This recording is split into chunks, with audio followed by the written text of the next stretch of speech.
Thank you everybody for watching us, and welcome back to our first series on Star Wars. So this is episode 6, Return of the Jedi. And I must dive in directly. I would say that this episode I'm supporting Vader, and that's why I'm wearing black and I have this mug.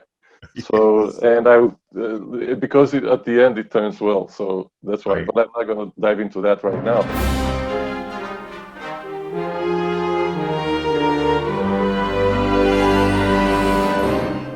One of the first scenes when he's going into the Death Star, crew, and he's challenging the commander. Hey, what are you guys doing? Are you on track? Because the Emperor is not very happy, and you better, do your stuff better because otherwise there will be consequences. And he says, perhaps I can find new ways to motivate you. Like it's obvious, a very direct threat, and everybody can feel that.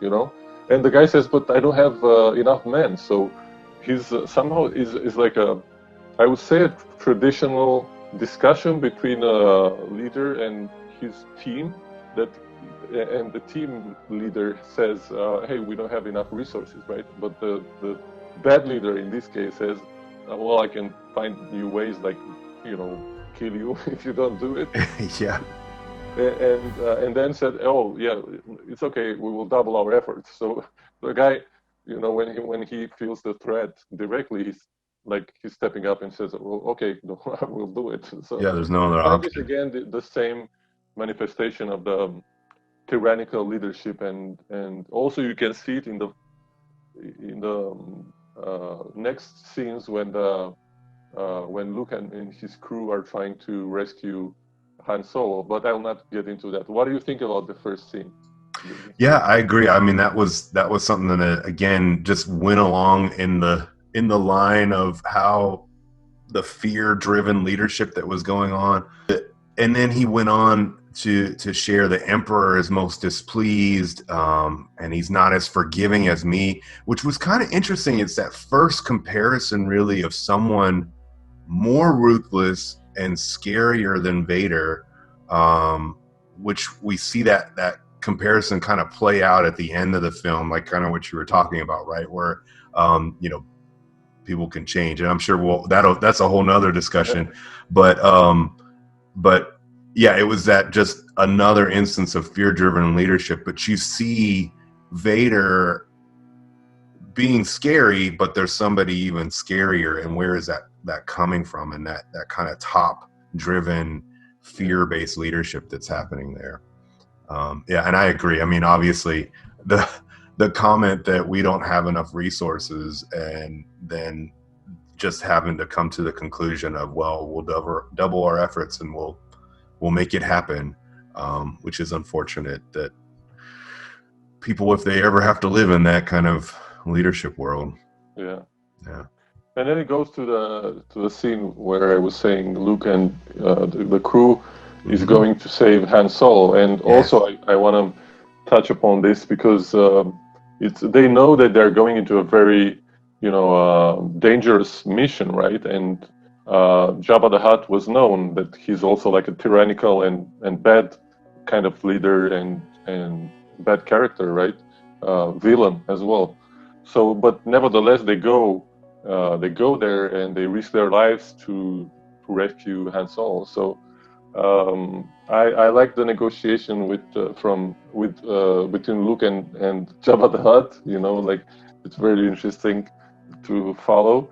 And then what I noticed about the Jabba and what makes him even more, let's say, put him into the dark side in a way, is that he's actually torturing droids. So this this is very, it's funny and not so funny at the same time, because like the droids are the lowest level of the food chain, Right. and and that he's torturing them. So it's just a cruel way of treating these guys who are almost like most of them are serving specific and purposes, and they're useful, right? Because they're just programmed to do stuff like for the benefit of their owners, and still they're being tortured. And I think that's it's bittersweet in a way.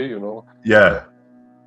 it just shows that extreme, right? Like it's just this like extreme, like, and you know, and even I remember even as a kid watching it, I mean, like, why is that? Why are they doing that? Like burning that the feet, or are they branding that, you know, that droid that is flipped over, and it is just kind of an extreme instance of how that Jabba is clearly leading. Yeah, I agree. I mean, that whole process, how it plays out, is a great example. You know, they have this. It's a great example of kind of planning for the worst case scenario, right?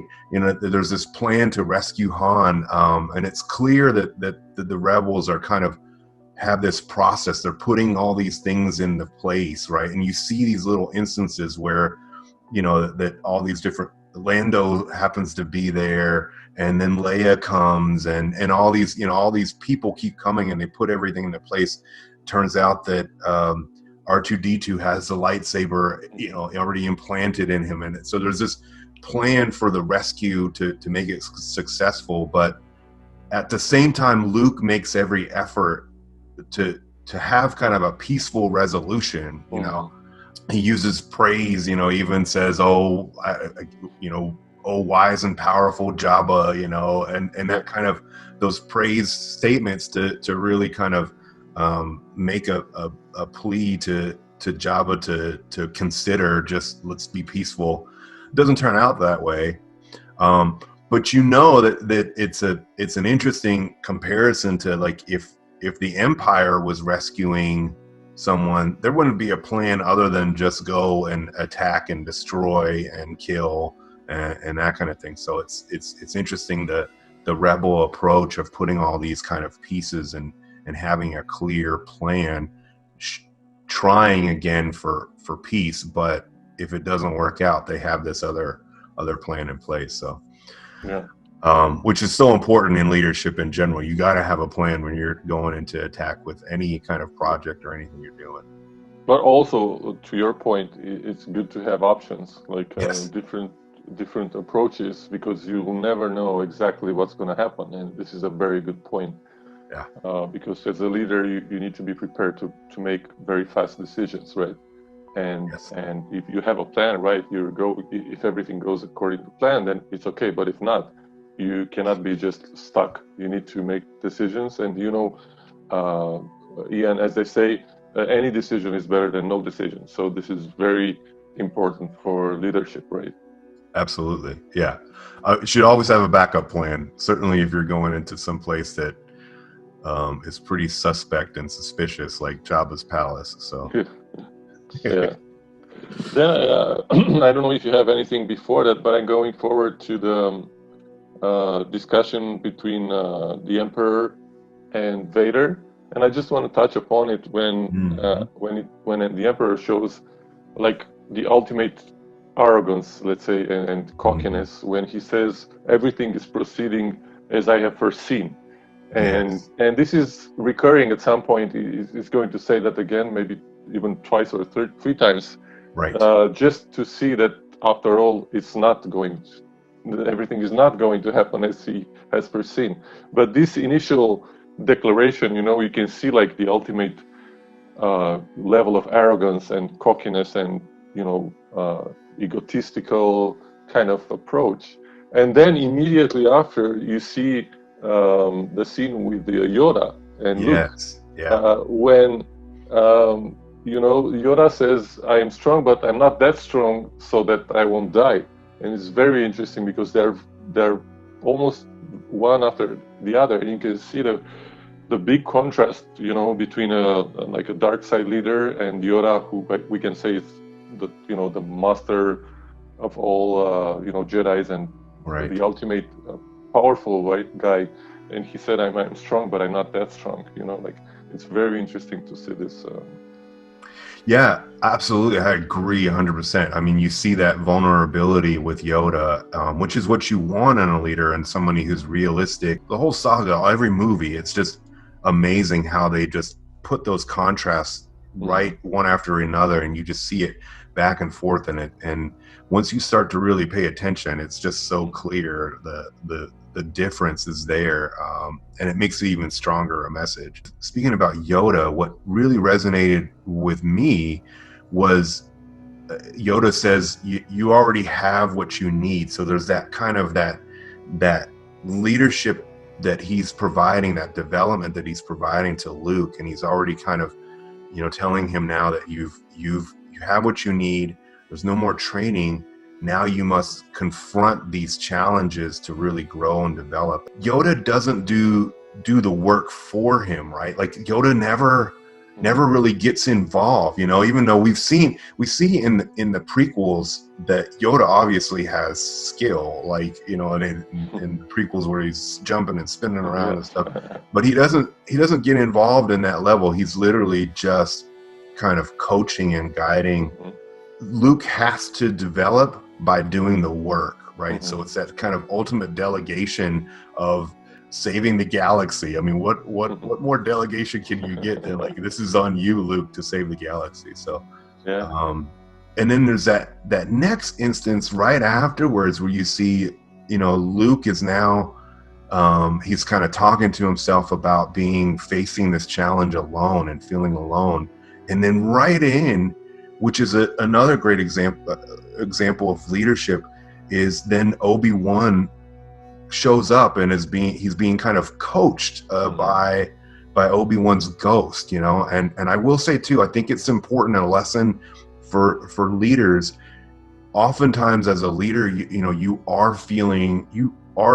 faced with situations where you feel alone, or you might feel like there's a burden on your shoulders and you have to carry that weight. And I think it's important for all leaders to just remember that there are other people out there for it's so important to get coaching, to meet with peers, to meet with other leaders and get that coaching, if not through them, then even, someone who provides a coaching service that can help you in your development and kind of provide you that strength to go at it alone, as if you will. So anyways, those are the things that, again, that was it's a short scene, but it really kind of stood out as like this interesting leadership time.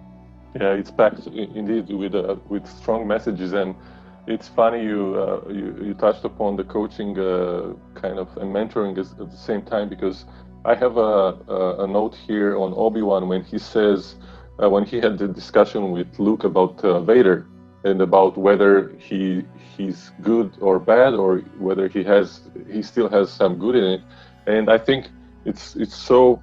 I mean, I haven't noticed this until now when I've seen the movie many times, but now when Obi-Wan says many of the truths depend greatly on our own point of view, and this is amazing. This is like the ultimate coaching perspective, if you will, and the coaching and mentoring messages that are packed in this scene are incredible. And as you mentioned, Yoda. Luke, like, he was obviously fully developed as a Jedi Knight because he went through a lot of practical, let's say, episodes where he really deployed his Jedi skills, and in a way, I feel like he came to Yoda just to have this, kind of blessing and confirmation, in a way, from a powerful master and mentor and coach, that he's okay, and you don't need anything else. You have it in you. And this empowerment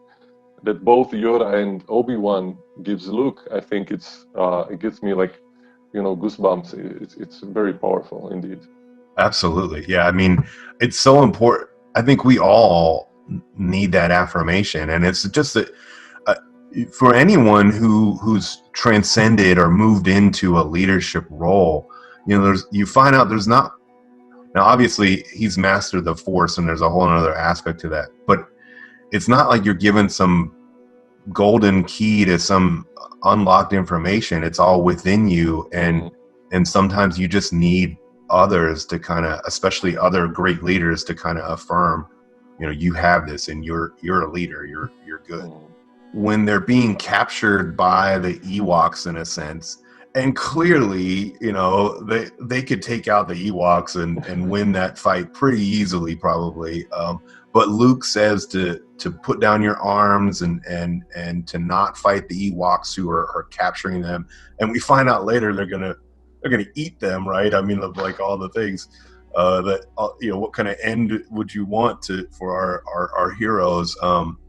But using that kind of peaceful, almost collaborative method to gain trust. Instead he's kind of does something more with faith, and kind of finds that faith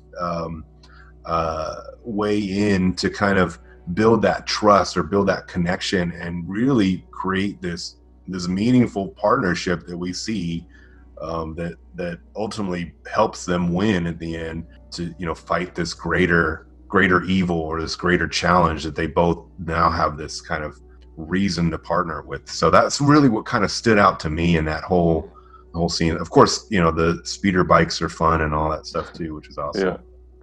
Yeah, I think this theme of collaboration is very important here. Like when you think about it, the rebels are, let's say, a more advanced species, and they don't even know like the end results. They don't know they will become allies, and they will help them eventually fight back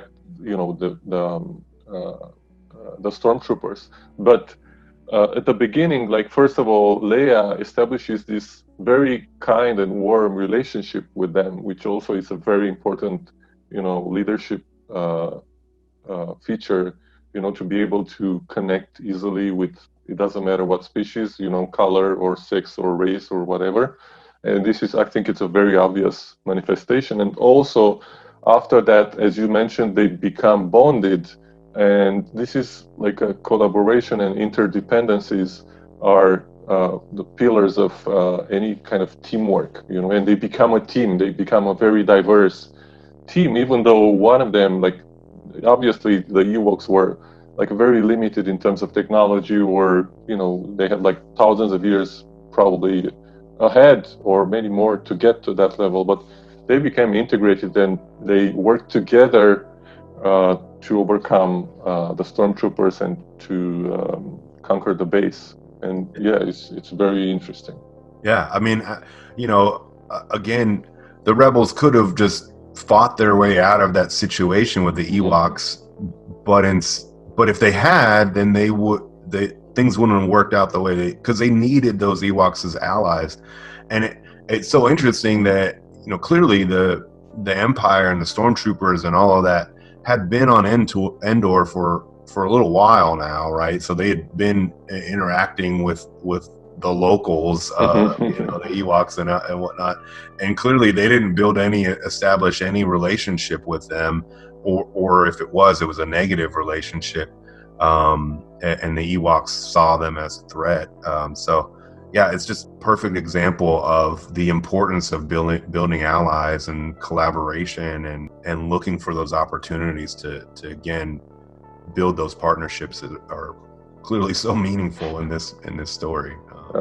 Between Luke and Leia, the short one, like not the final one, but at some point when Luke says, "You have the power too," and I think this is, if I'm not mistaken, it's a very much larger metaphor than the Force and that runs in their family, and it's about the power that every one of us, if you will, has to do greater things. And you don't need to be a Jedi, but you can use the Force, and in this case, the Force means the Force that we have within, to accomplish things that we're not thinking about on a regular, on a regular base, because we have a lot of limiting beliefs. And I think this, you have the power too, is very powerful. I haven't noticed it until I last watched the episode we did with the lenses of leadership and all that. So I think it's very interesting if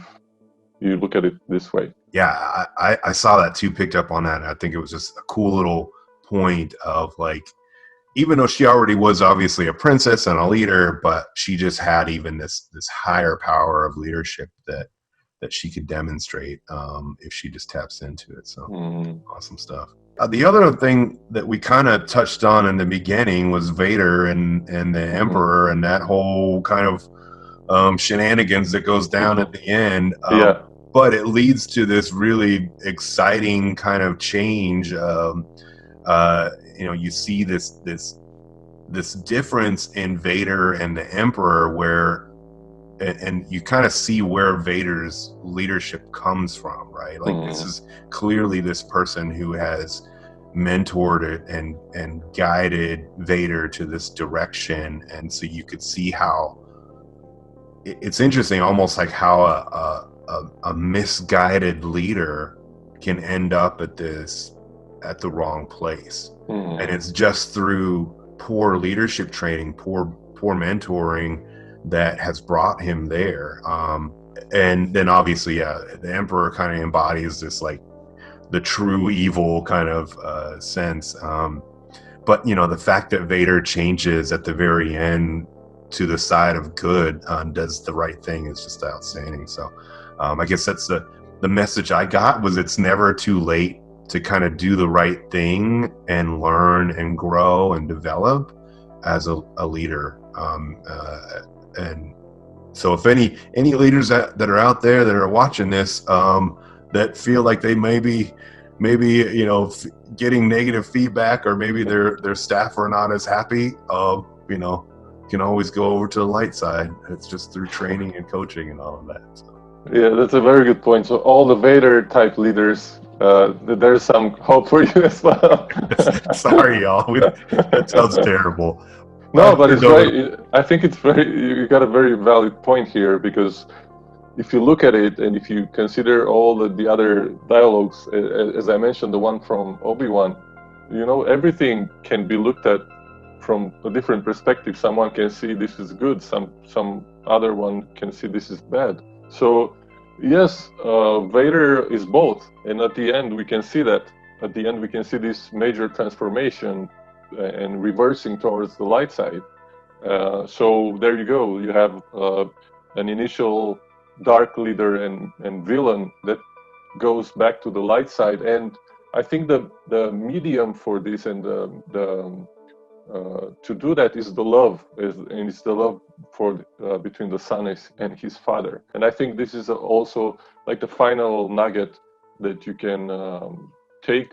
Maybe it's not directly a leadership feature, because you don't see love into the, let's say, if you think about the context of the business world, but I think you can think about this as in a different way. Compassion and collaboration and caring and empathy and all that are parts of love, if you will. And Absolutely. If you do that as a leader and as a teammate, obviously things are going to work better, and you can improve and have better results. And also what I picked up here is, remember the first time they speak and Vader says that he's his father, he says, "Come with me and we will rule the galaxy." And in this one, the very end, just before this scene, Luke says, "Come with me, Father, because you still have good in you." And it's very interesting to see the reverse. Yeah. The opposite kind of reverse declarations, and it's very interesting. Right. And also what I've noticed, and I wrote down, is when Vader says, "It is too late for me." So initially he thinks like he's too bad and he's done too many bad things to be able to turn to the light side. But it turns out that it's never too late, as you mentioned. If you feel like you can do better, even if you're not as bad as Vader, but it's never too late to consider you can improve. Basically, I think this is the message, even if you're not a Vader type leader, if you're a good leader, but you can always, go and seek for ways to do better. Absolutely. And that's what I got from this. But I think the love and the goodwill and that this ultimate prevails. I think it's very important for leadership as well. Absolutely. Yeah, I agree. I mean, there's got to be, and love does sound kind of like a weird term to use with business and leadership. But I mean, I will say I certainly, it's different love.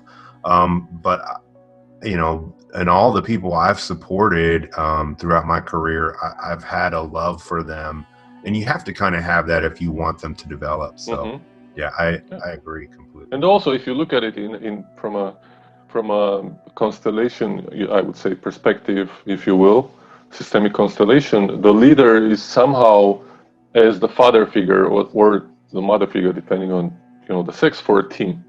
So in a way, it is this sort of parental, if you will, kind of energy that the leader wants the team to grow and wants to offer them, resources and lessons and mentor them. So it actually is kind of parental love, if you will, in a business context, of course, and using professional kind of approaches. Curiosity about what other leadership lessons we're going to pull out of other movies, but we will definitely be back with more, talking about, I think our next joint will be V for Vendetta, so we're excited about that for sure. Yeah, so stay tuned. Thank you guys for watching. Thank you, Ian. Yeah, thank you, and see you soon.